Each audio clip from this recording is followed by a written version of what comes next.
Hello and welcome to the Reboot Quiz Show. Today we'll learn about improving performance and productivity, have fun, and win fabulous prizes. And now, to introduce the topic, is Dr. Joe. For a company or organization to be successful, you need a good product or service, but also things like advanced technology, great marketing, excellent customer service. But I think you'll agree that human resource is still the most critical piece in determining the success or failure of the organization. And keeping people performing well and staying productive is critical. So how do we keep people engaged, feeling productive and positive, inspired, safe? Well, a quick look at the literature and you'll find out there are so many factors related to performing well and staying productive. Things like making sure that you hire the right people for the organization, give them good pay and benefits, and so many other factors, things like the management style, the culture of the organization. Is there any harassment going on? Are there bullying bosses? Is it a safe environment? Are they getting adequate PPE? What about the supervision of the support? Are they getting clear communication? Are they doing team building? Are they doing any social events? Maybe that'll help. And some ethic training. Of course, we need ethic training, right? What about the schedules? I mean, should they be fixed? Do they rotate? What about the shift work? Are they getting too many emails? Probably so. What about the workload? Are they getting a clear process on how to manage that? Is it too much paperwork, red tape? What about an easier way to remember passwords? And what about those stressors at home? I mean, that's probably impacting them at work. Are you considering that? And what about advanced technology? Are they getting the hardware and the software updated? What about some productivity apps, right? Messaging apps, you need to consider that. What about the layout of the environment? I mean, open spaces, should we use cubicles? How are we going to handle remote working? What about the workstation design? Are those desks at home ergodynamic? What about the lighting and the noise, music? What kind of music should we play? And the ventilation, I mean, that's really important nowadays. And the temperature, please don't make it too cold. Is there air freshener in the bathrooms? Are we giving our employees the right training, like skills training and time management, stress management, anger management, please? And what about those personality tests? I mean, Myers-Briggs, DISC, are you doing all that? What about enneagrams? I'm at number 8. As you can see, lots of things to consider in making sure that our employees are feeling productive. Well, you know what? At the core of all that you need to realize is one thing: energy. And that's what we're going to be talking about today. Hi, I'm Dr. Joe, a fuel efficiency expert, helping individuals and organizations power up their productivity and performance without risking burnout. And yes, energy management is a real thing. In fact, I was a consultant with Johnson & Johnson's Human Performance Institute for 7 years, coaching C-suite executives on how they can be at their very best, how they can perform at their very best. I've had a fascination with energy management going back decades. In fact, I've written 6 books. The latest is called Reboot: How to Power Up Your Energy, Focus, and Productivity. And in the book, I reference over 1,000 medical research studies that show that small shifts in the way we eat, sleep, move, and think can affect our personal energy to power up productivity and peak performance. So that's what we're going to be talking about today: how to enhance your personal productivity and peak performance through energy management. But we're not going to be talking about boring research studies. No, we have a format that I call the Reboot Quiz Show. So welcome. During this presentation, I'll be asking you challenging questions. You'll answer them in the chat box, and then I'll reveal the answers. In this way, we'll learn about how to stay healthy, sane, and productive in a really fun way. And even better, you'll win fabulous prizes, so keep track of your score. All right, are you ready for your first question? Let's imagine you have something very important you have to get to in person. That would be wild, wouldn't it? And you have been looking forward to this for weeks, maybe even months. You have to drive to get there. And you wake up in the morning, you get dressed. It's a little bit of a struggle because you haven't been getting out very much recently.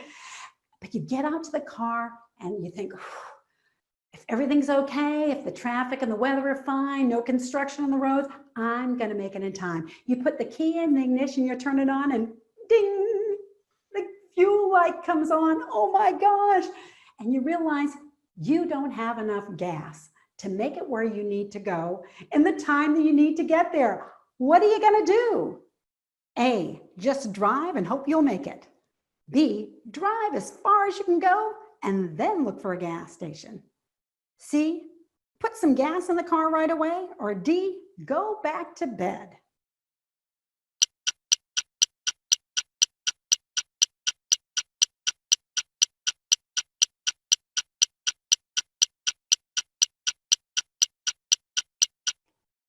Well, I hope you didn't say go back to bed. Come on, you've been looking forward to this for a long time. I know you can just hope and pray. Some of us believe in positive thinking, but let's face it, it's probably not going to help with gas. So you can scratch off A. Well, you can go as far as you can go and then look for a gas station, but what if there's no gas station there? So let's scratch off B. The answer is C. Go ahead, put some gas in the car right away. Yeah, it'll take a few minutes out of your time, but you know you're going to make it just a few minutes late. Okay, so the answer is C. Okay, so what does that question have to do with our own personal productivity? A lot. Let's just say you answered D and said, I'm going to go back to bed. Well, that's like analogous to saying, well, there's nothing I can do about who I am and my productivity and my energy. There's always something we can do. Much of this is actually within our control, and that's what we're going to be talking about today. And for those of you who answered A, just drive and hope and pray that I'll make it. You know, positive thinking does have a role in all this. It's important to be a positive thinker, but you know what? Energy, whether we're talking about fuel in the car or energy within our body, it's a real thing. Without energy, we can't focus and concentrate. I mean, it affects our safety. We have more errors and accidents. It affects our emotional health if we're able to stay cool and calm and make the right decisions. It can affect how we problem solve, the decisions that we make. It's not just about how we move and how we feel. Energy is a full body thing. And so don't just hope and pray that you'll be okay.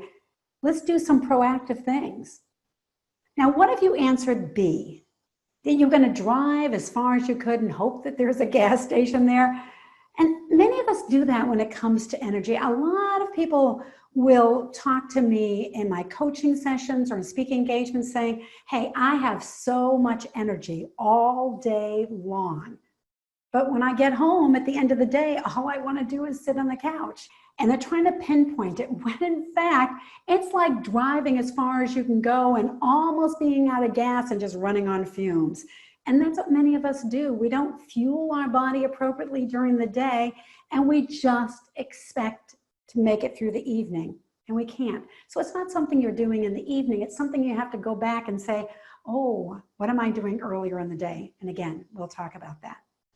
So the answer, of course, is C. Put some gas in your car, and yes, you might be a few minutes late, but better late than not getting there at all.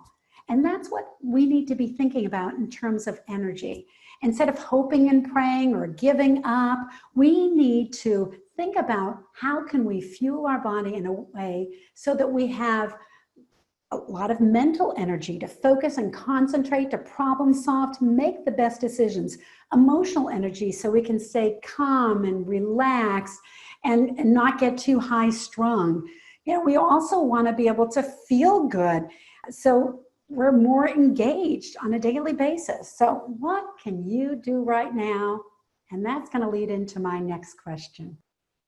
Okay, so where do we get our energy? Do we get it from how we eat? Or is it the way we sleep, move, or think, or maybe all of the above? Go ahead, put your answer in the chat box.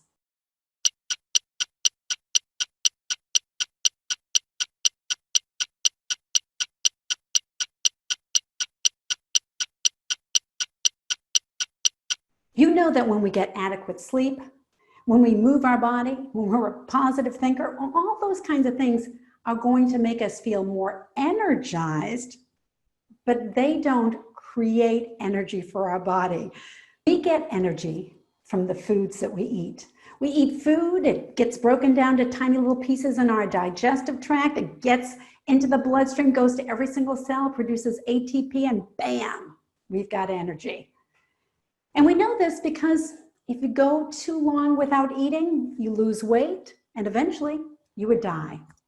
We would die without food. Food is where we get our energy.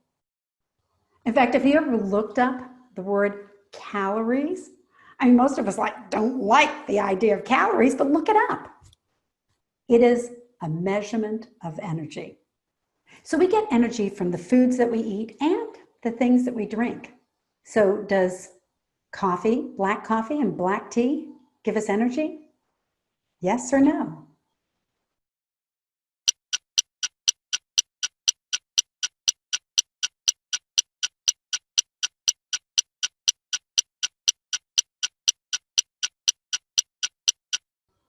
While black coffee and black tea do have caffeine that makes you feel energized, it doesn't have calories, so you don't have true energy for those cells to create physical energy, mental energy, or emotional energy.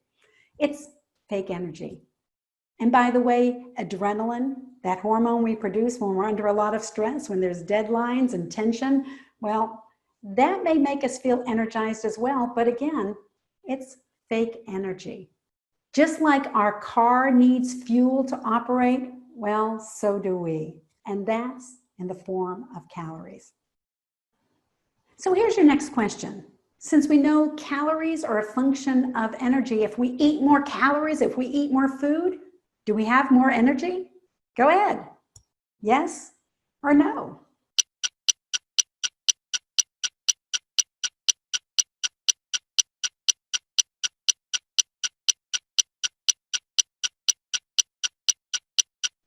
Okay, so does eating more give you more energy? Actually, the answer is yes. I know what you're thinking. No, no, no. Whenever I overeat, I'm on the couch, I'm falling asleep. I get it. See, it doesn't make you feel energized, perhaps, but your body has created energy.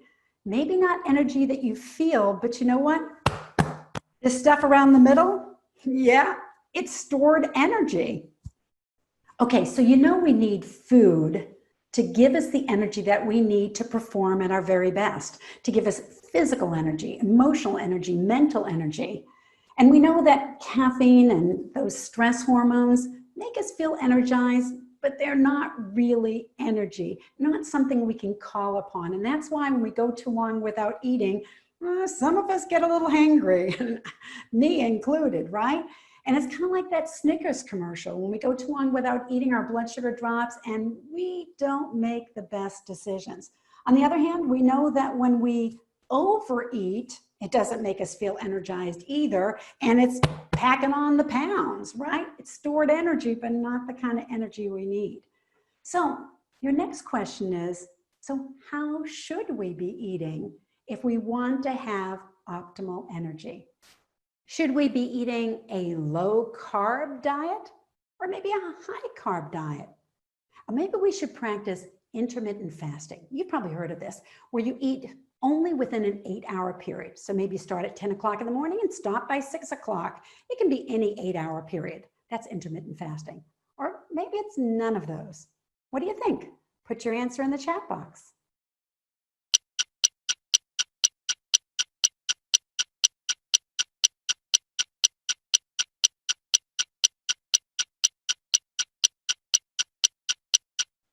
So the answer is D. There's really no one perfect way for people to eat. It really is important to, though, fuel our body when it needs the fuel. Think about your car. You know, it needs a lot more gas going up a hill. Not so much gas when it's idling. Well, the human body is no different. We need more calories, more fuel when we're active, and fewer calories when we're not so active. That means you're going to be burning more calories when you're sitting than when you're sleeping. You're going to burn more calories when you're standing than when you're sitting. You're going to burn more calories moving than you are standing, right? That makes sense. So here's your next question. Let's compare how many calories you would burn when you're sleeping versus when you're sitting. Would you say that Sleeping burns about 20% of the calories that we would if we were sitting. Or is it 40%, 60%, or 80%? What do you think?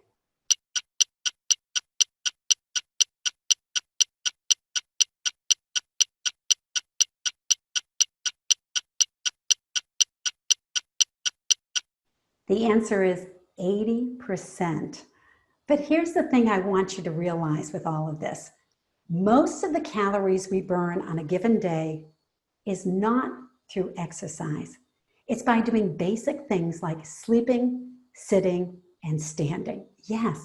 In fact, did you know that about 2/3 of all the calories you need in a day is just to keep you alive? Yes, 2/3 of all the calories you need in a given day is just to keep you alive. For your heart to beat, for your lungs to breathe, for your brain to coordinate all that, for your cells to stay alive. Yeah, 2/3 of all the calories you need is just to stay alive. So when people say, well, I don't need to eat breakfast, all I did was sleep, you're burning a lot of calories when you're sleeping, when you consider the whole day's allotment. When people say, well, I didn't eat during the workday because, all I'm doing is sitting. Well, you're still burning a lot of calories. So it's important that we fuel our body on a regular basis throughout the day, kind of in alignment with how we're burning it. The point I'm trying to make with all of these questions is to understand that we need fuel just like a car needs fuel. And we perform at our very best when we have optimal fuel coming into our body. We have more physical energy to move. We feel more energized. We feel happier. We have more emotional energy so we can stay calm and well balanced. We have more mental energy to focus and concentrate and brainstorm and problem solve and deal well with other people. It's important to pay attention to how we eat and how it makes us feel, and to fuel yourself during the daytime hours. Okay, so let's summarize this first section here. Basically, what I'm saying is that food is fuel, and what we eat and drink can affect us physically, mentally, and emotionally.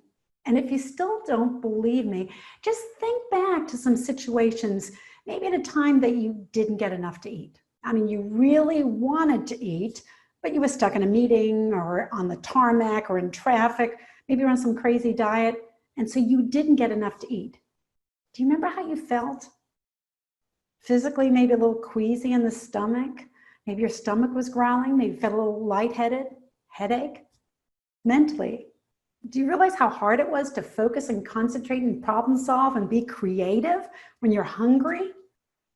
It affects you emotionally as well, because some of you get a little bit hangry and start snipping at other people, right? It affects our mood and our outlook. So we know we don't get enough fuel, we're not at our very best. On the other hand, when we eat too much, well, that doesn't make us feel more energized. So it's important to eat on a regular basis. So just honor those 3 meals. It doesn't have to be 6 times a day, although I do eat 6 times a day. Some people do really well with eating breakfast, lunch, and dinner. If you're queasy in the morning, well, give it a little bit of time. You don't have to eat right at 5 a.m. But on the other hand, sometimes that queasiness is indicative of low blood sugar. So it's like your body actually needs to eat some food. Also, we talked about caffeine. And caffeine is a stimulant drug. And it makes us feel like we're energized, but the research shows that it does affect our focus and our concentration, so maybe that can help us along the way. But it isn't real fuel for the body. And eventually, we're going to get that low blood sugar where we can't concentrate as well. And too much caffeine at one time can actually increase our anxiety, make us a little bit nervous inside, so that it's harder to focus and concentrate, and of course, harder to get to sleep the next night, which makes us more tired the next morning. So it's all about balancing this. So what can you do? Well, just honor your hunger. Hunger is a good judge of when you need fuel. You have to go to the bathroom. Do you ignore that? No, absolutely not. So why do we ignore our hunger? It is a good evaluation of when we need fuel. So just pay a little bit more attention to that. And how can we help our employees to make sure they're properly fueled? Well, you can't make them eat, but can you honor their lunch breaks? Can you make sure that at meetings it's not just coffee and Danish? That's not going to fuel us for very long. What about the vending machine? Is there anything in the cafeteria? Is there a cafeteria? Is there a food truck? I know a lot of people that work in a plant and there's no cafeteria, no food truck, and you know that they're burning a lot of calories and there's just no way to fuel them.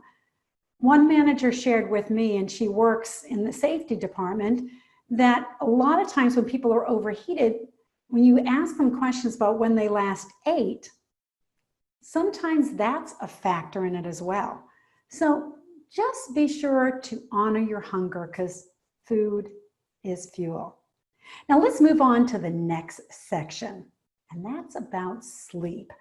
You've probably heard that you need 7 or 8 hours of sleep, and it's like a good average. If you look at the National Sleep Foundation research, they ask every single year people, how much sleep do you get and how much sleep do you think you need? And most of the time people say they need another half hour of sleep every single day. Now, what about you? How do you know you're getting enough sleep? Let me give you 4 questions to ask yourself, and I'd like you to put in the chat box, how many of these questions do you answer yes to?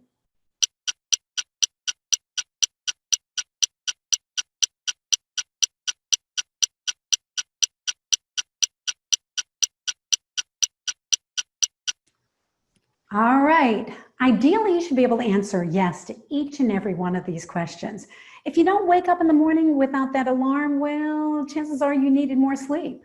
And meetings will always be boring, but that doesn't mean they should lull you to sleep. Now, when you get off work and you just can't stay awake until bedtime, again, that's indicative of not getting enough sleep. Most of us go through the day living on fake energy. In other words, we're living on caffeine and adrenaline to keep us going, and it's only until we sit down that we realize how tired we are. And if you're sleeping longer on your days off, again, you need more sleep during the workday. All right, so give yourself a point if you answer yes to each and every one of those 4 questions. If you missed one, you don't get any points. By the way, if you're getting bummed, like, I don't have any points, I'm not gonna win any prizes, I want you to realize that this is the Reboot quiz show, so everyone wins. Yes, everyone is going to get a prize, and they'll be randomly drawn, so your score has nothing to do with what you win.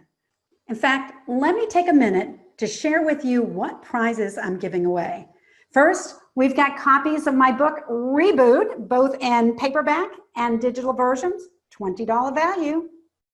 I'll also be giving away a month-long pass to my weekly group coaching calls where we'll talk about topics related to energy management, and I'll be able to answer your specific questions. That's a $40 value. I've also got a Reboot online course, which takes a deeper dive into all these specific topics. Plus it comes with a workbook, and that's a $97 value. And one lucky person will win a 1-hour, one-on-one coaching call with me, $250 value. So again, don't stop counting your points. I really want to know, and I will be asking that in your entry form because that helps me to judge if my questions are too easy or too hard. I do want to be challenging. Okay, let's get back to talking about sleep. With those 4 previous questions, you were able to determine whether or not you're getting enough sleep. But maybe you're thinking that I've got too much to do and I just don't have time to sleep. I hear that a lot. I'll sleep when I'm dead, or that's what caffeine is for, to keep me awake during the day. I get it.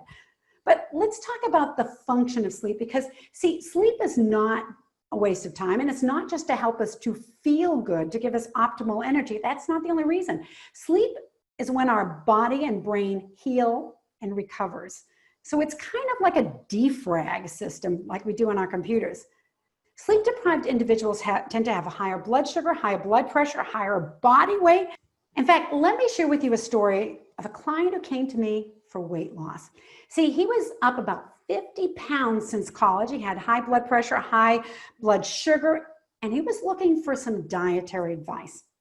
But the more we talked about his whole lifestyle, the more I realized that his weight gain wasn't about what he ate. Well, not directly anyway.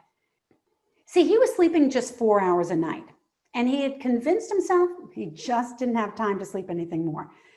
When our body is sleep deprived, we can't properly heal during the evening. Our stress hormones are up, which raises our blood pressure and our blood sugar. And sleep deprived individuals tend to eat more unknowingly. In fact, can you remember a time where you didn't get enough sleep and you found yourself reaching for those sugary or starchy snacks? One study found that people tend to eat another 83 calories for every half hour of sleep they're deprived. See, sleep deprivation messes with those hormones that control our hunger and fullness, so many of us don't even realize we're eating more. And while 83 calories a day doesn't sound like much, you add that up every single day over a year, and that's an extra 8-pound weight gain. So going back to my client, the one that had gained 50 pounds since college, I convinced him that sleeping just a little bit more might be the most important thing he can do, not only to help him to lose weight, but to drop his blood pressure and his blood sugar. So he did. He increased his sleep from 4 to 6 hours a night. And guess what? His weight started to drop. And interestingly, he felt like he wasn't working any longer. He could get through his work faster. And that didn't surprise me. That's because sleep loss impairs coordination, performance, reaction time, as much as being intoxicated. After how many hours without sleep do we behave similar to having a 0.05 blood alcohol level? I mean, so we're not legally drunk, but we're impaired. So here's your next question. Would you say that's 12 hours? In other words, waking up at 6, so you're feeling intoxicated by 6 p.m.? Or is it 18 hours, like if you stayed up until midnight? Or 24 hours, you stayed up the whole night? Or maybe 36 hours, when you lose a full night's sleep and the next day at 6 o'clock in the evening, you're feeling this way?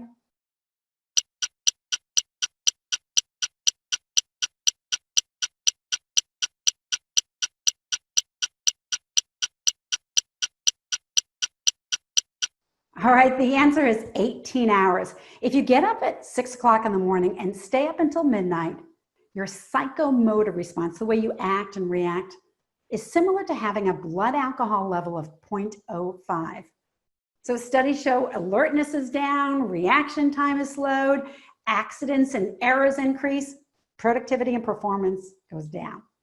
So that's a good reason not to send those work emails late at night. So want to guess how many hours you'd have to stay awake to have a similar response as someone who has a blood alcohol level of 0.08, which is legally drunk in most states? 24 hours. So I'm guessing that none of us would go to work drunk, but when you stay up all night and then go to work the next day, you might be performing as if you were drunk. Wow, that's sobering, isn't it? Okay, so far I've shared the disastrous effects of inadequate sleep, but in terms of hours in bed, have you ever had a time where you've had plenty of hours of sleep, but it was interrupted too many times? Maybe a parent of little kids, or maybe you were in pain or sick. Remember like that time I had a cold and I couldn't breathe through my nose. I slept plenty of hours, but I kept waking myself up as I was breathing through my mouth, and I was exhausted all day. Has that ever happened to you? Why do we feel exhausted and impaired in terms of productivity and performance if the hours of sleep were adequate? Well, it turns out it's not just the hours of sleep that count. Uninterrupted sleep is absolutely critical. That's because sleep isn't a steady state. When we turn off the computer, well, it's off, right? But when we sleep, our brain doesn't stop. That's what's keeping us alive.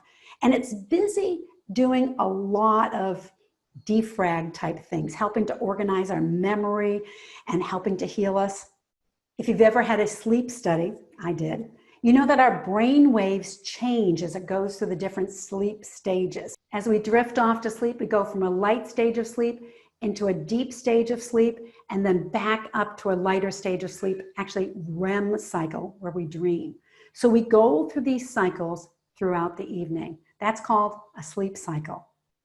That deep sleep is really important for healing the body, not just cuts and wounds, but also helping us with the blood pressure, the blood sugar, the weight. It's also important for incorporating memories into our brain as well, so we'll remember things from day to day. And that lighter state of sleep, the REM cycle where we dream, is actually healthy for our emotional state. So we don't overreact the next day. We stay cool, calm, and collected. So it's really important if you're suffering from anxiety or depression, but important for all of us. So here's the next question. How long is one sleep cycle? In other words, how long does it take to go from light sleep into deep sleep and back into light sleep where we dream? Would you say it's 15 minutes, 30 minutes, 60 minutes, or 90 minutes?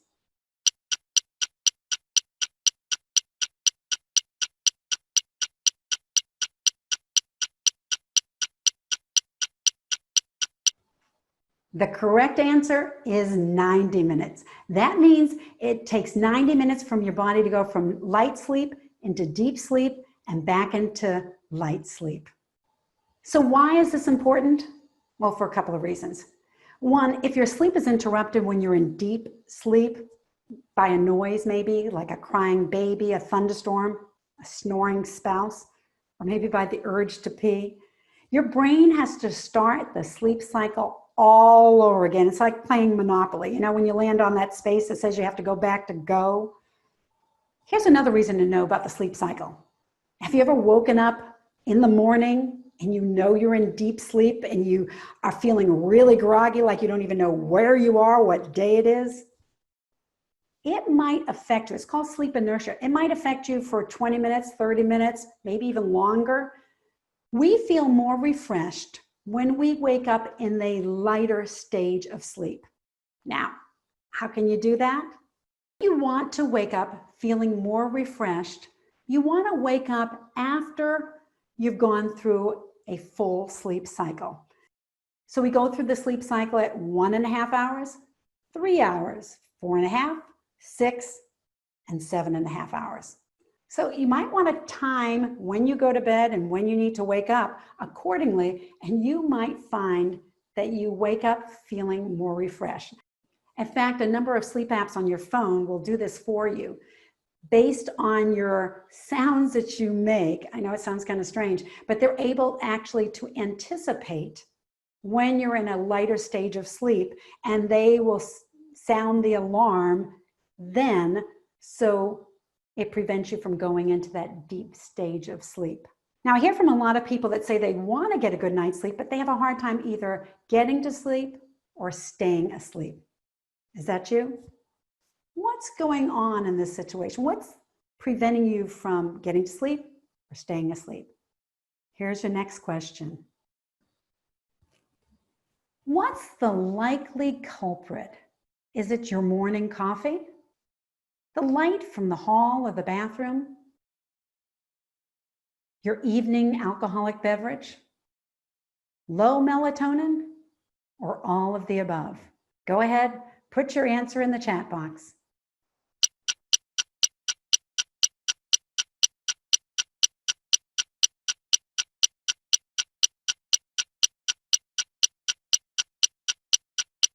The answer is all of the above. Let me explain. Because you're probably thinking, how can morning coffee affect your sleep at night? Perhaps you've heard things like, well, stop drinking coffee around 2 o'clock, 4 o'clock, whatever it is in the afternoon. But realize that caffeine is a stimulant drug. Like any drug, the body recognizes it as a drug, and the liver works to eliminate it from the body. Scientists use the term half-life to determine how quick or slow the body eliminates that drug. So caffeine's half-life is roughly around 4 to 6 hours, which means that your body will eliminate half the amount of caffeine in your bloodstream within 4 to 6 hours. So let's just say you ordered a Venti coffee from Starbucks, 400 milligrams at 6 o'clock in the morning. At 10 o'clock, you've got 200 milligrams left in your bloodstream. So 4 hours later, 2 o'clock in the afternoon, how much caffeine is left? It's not nothing. It's 100. So it keeps on going down half. So at 6 o'clock, it's down to 50 milligrams, 10 o'clock, just 25 milligrams. Now, is 25 milligrams enough to keep you up at night? Probably not. But it all depends on how much caffeine you consume. Did you go for another venti in the morning? I know people that literally fill up their cup of coffee every hour on the hour. So depending on how much caffeine you drink and how fast it eliminates from your bloodstream, it is possible that you still have caffeine in your bloodstream when you're trying to get to sleep. So yeah, that could prevent you from getting to sleep. Now, B and D are related, so let me talk about that in a little bit. C, alcohol is a depressant drug, and for many, they say it helps them to relax and get to sleep or get sleepy, but alcohol is known to disturb your sleep cycle, contributing to waking up more so you don't get good quality sleep. All right, so let's talk about melatonin. Melatonin is a hormone, and it's not just found in the bottle. See, we naturally produce this hormone if we give our body a chance to do so. See, melatonin is called the Dracula hormone, which means it only comes out in the dark. The darker the environment, the more the body produces of it. But if your house is brightly lit and you're watching that screen all the way up until bedtime, you haven't given your body a chance to produce adequate melatonin, and that's what's making it hard for you to get to sleep.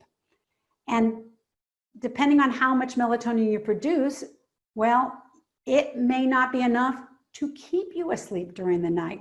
In fact, any light during the evening can also lower your melatonin. So like the hall light and the bathroom light and the light from that clock in your room, any bit of it can prevent some of that melatonin production. So it's one of the reasons why I wear an eye mask to sleep, to just block out all that light and to up my melatonin as much as possible. Maybe you're thinking, well, I'll just take a melatonin supplement just in case. Well, while melatonin supplements have been effective with jet lag, it hasn't been shown to effectively help you to get to sleep faster or stay asleep. And part of the reason is that bright light cancels the effect of the melatonin supplements we take. And so when people try to take the melatonin instead of doing the right things, including darkness, well, it doesn't do any good. So in summary, I want you to realize that sleep is absolutely critical for health and well-being, for performance, for productivity. Going too long without sleep makes us perform as if we're intoxicated. More errors, accidents, mistakes, slower reaction time. But it's not just about those hours of sleep. You need to consider those 90-minute sleep cycles because they can make a huge difference on if we feel refreshed the next morning. And while melatonin can help us to get to sleep and stay asleep, it's not really about the supplements, it's about producing our own melatonin.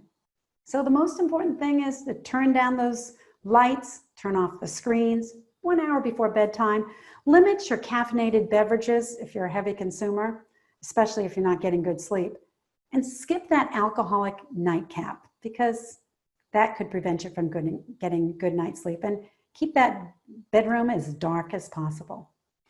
All right, there's one more area I want to talk about during this session, and that is movement.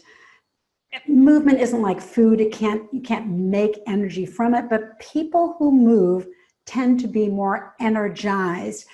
And we see this in studies of athletes, but even people that exercise on a moderate level, they tend to sleep better, they tend to perform better, they tend to have a better mood. In fact, exercise has been shown to work just as well as a mild antidepressant in certain audiences. So movement is really important, and yet many of us have gotten away from it.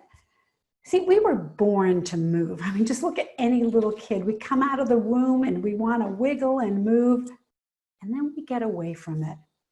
And I think there's two factors involved in that I hope to entice some of you who are not moving very much to move more. So let's talk about that. The first one has to do with how much you should exercise. And frankly, I like the word movement better than exercise, but anyway. The exercise recommendations by the American Heart Association and American College of Sports Medicine suggest that we should be moving 20 to 30 minutes every day, either moderate or strenuous. So if you work out strenuously, you don't have to work out as long. How are you doing with that? Part of the problem with getting to that level is sometimes people say, well, I don't have time to do it.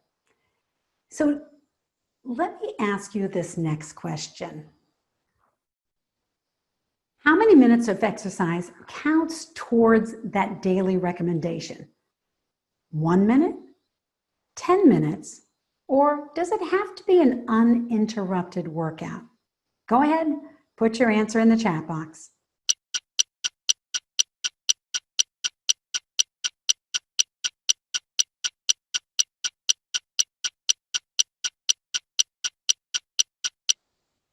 So what do you think?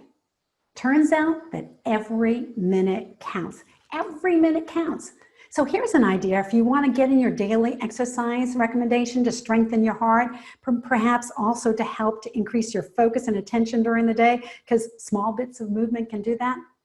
Think about doing a 1 minute workout throughout the day, like every hour, just break, and maybe it's 1 minute, maybe it's 5 minutes, maybe it's even more. Think like, well, if you're at home, running around the dining room table, or maybe pacing during a Zoom call, or going up and down some stairs. Every little bit of movement counts towards that recommendation. Plus, again, movement, anything that like getting off your butt can help to stimulate the brain activity so you can think clear and focus and concentrate. So take a break and move your body more. So that throws out one excuse of, I don't have time to work out. Just work it in your day. And you can work in 10-minute chunks. Maybe you can go for a walk in the morning for 10 minutes, take the dog for a walk during the lunch break if you're working from home, and then go for a bike ride in the evening. See, 10 minutes, 10 minutes, 10 minutes. You got 30 minutes in. So don't feel like it has to be one workout. And you certainly don't have to go to the gym. I hope some of us have learned that through the pandemic, is that we can do so many things at home. In fact, if you haven't seen this yet, check out my video of the 1 minute workout. It's not exactly 1 minute, but what it is a rotation of doing 1 minute of aerobic activity with 1 minute of a resistance activity, and then going back and forth between the two activities. It's really good for me. I started this back in the 1990s when they didn't have really good gyms to be able to do good workouts. And so I could travel with, say, just a jump rope. But you know what? Sometimes I forgot my jump rope and I would jump rope without a jump rope. I'll tell you, that's a really good workout too, because there's no excuse to stop because you don't trip over the rope. So I'll put that link in the chat box where you can watch that video, but it's Dr. Joe's 1 minute workout.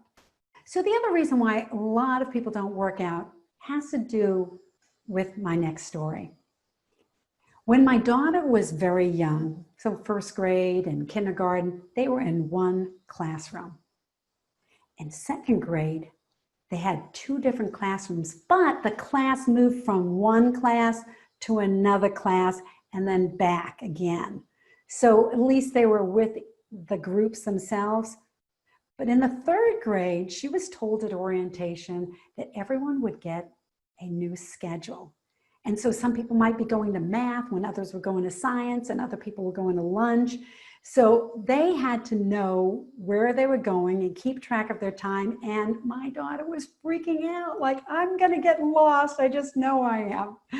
And so I remember on that first day of school, I met her at the bus stop because I wanted to make sure I was there to see how it went. So here's your next question. What was my daughter's favorite class in the 3rd grade? Was it recess, PE, lunch, or math?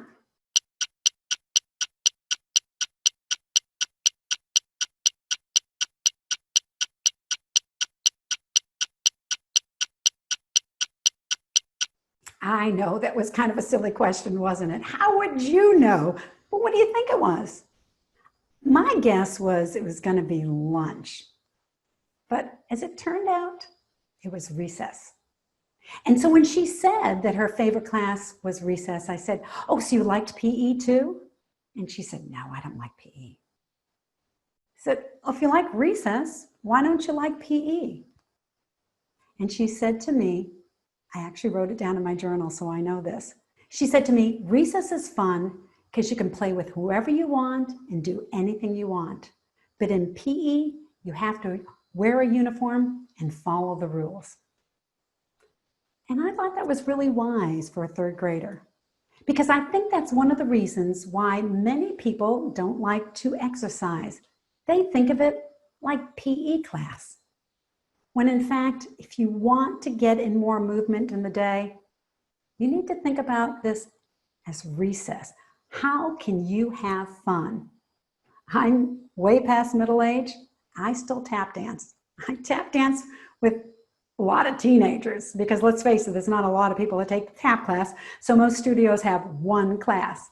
Sometimes those kids are half as short as me.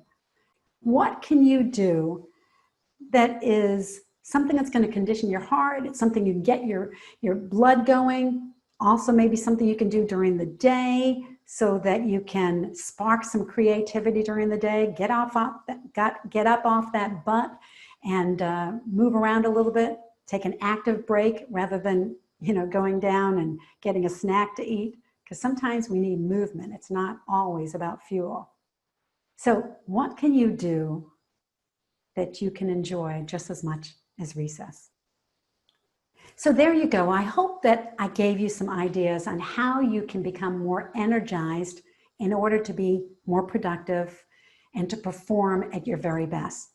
Sometimes it's just the simple things like fueling your body with food at the appropriate time. So not eating big meals in the dinner and nothing during the day, but spacing it out during the day. It's also about getting good, adequate sleep, to get away from thinking that sleeping is a waste of time. It is an absolutely critical function in order for us to perform at our very best. And then thirdly, to move your body on a regular basis. You don't have to go to the gym. You don't have to work out in one chunk of time. Every minute counts. So for those of you who are even working out for an hour a day, realize those other 23 hours, you're probably either, sleeping or sitting on your butt. So maybe getting up and moving more often, even if you're working out an hour a day.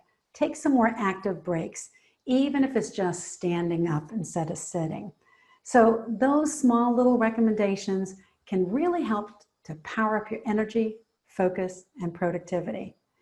I'm going to meet you in the chat room right now, and there I'll give you the website that you can go to claim your prize. And again, please share with me what your score was. It really helps me in evaluating the course for the next time. And I'll also have a comment box, so put down any comments that you have there in the comment box. I really appreciate it.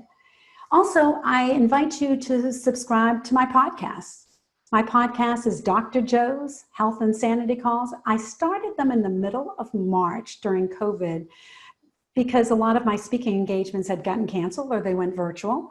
And so I wanted to help people who are stuck at home. It was really helpful to help me as well. And so I've logged well over 36 of these calls. Many of them were interviews with some experts. And so you can find that podcast. And again, I'll have this on the last slide, but you can find that on Apple, Google, Spotify. You can follow them on YouTube and actually watch the interview. So just go to my website, drjoe.com, and then you'll see the link for that. So look forward to chatting with you in the chat box, and I hope you enjoy your prizes. Thanks.